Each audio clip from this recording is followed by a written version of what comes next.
Emerging as a reader for freshman composition.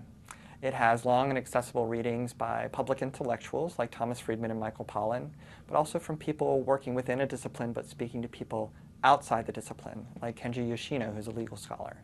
The table of contents is organized alphabetically, and that's to allow people to really see the surprising and multiple connections between the readings and not have each one sort of limited by certain thematics. But at the same time, we provide 10 sequences to sort of highlight some of the connections that are going to suddenly emerge between the readings.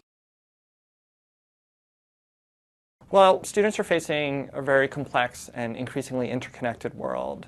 And part of the challenge for students as they move outside of our classrooms into their disciplines and then into their careers is how to think critically, read critically, and communicate both the sort of disciplinary concerns and to work with people sort of across disciplines in order to solve common problems.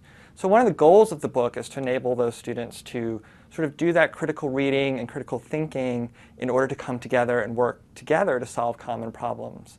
And that's part of where the title comes from. Part of it is that these are problems that are emerging in the world. Things like terrorism, globalization, the ethics surrounding things like biotechnology. And these are the questions that students, as adults, are going to have to address as actors in the public sphere.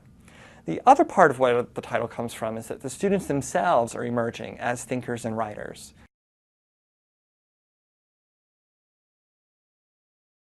We're focusing primarily on 6 skills: reading critically, thinking critically, making an argument, supporting an argument, revising, and synthesizing.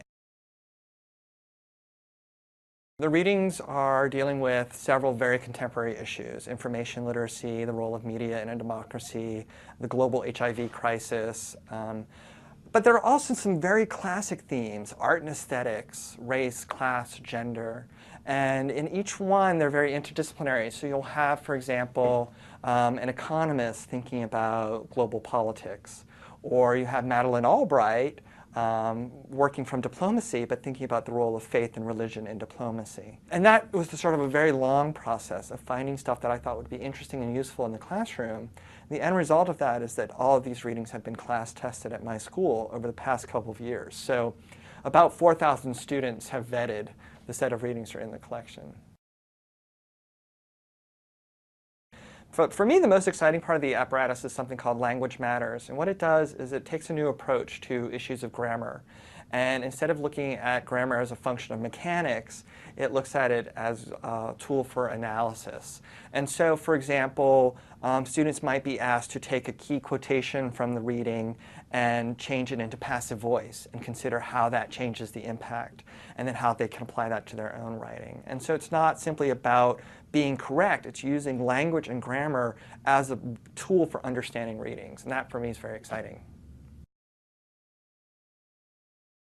I want students to be able to have superb critical thinking skills, and that has to do with the ability to evaluate information, produce information, and manage information. And I want them to be able to express that through their writing.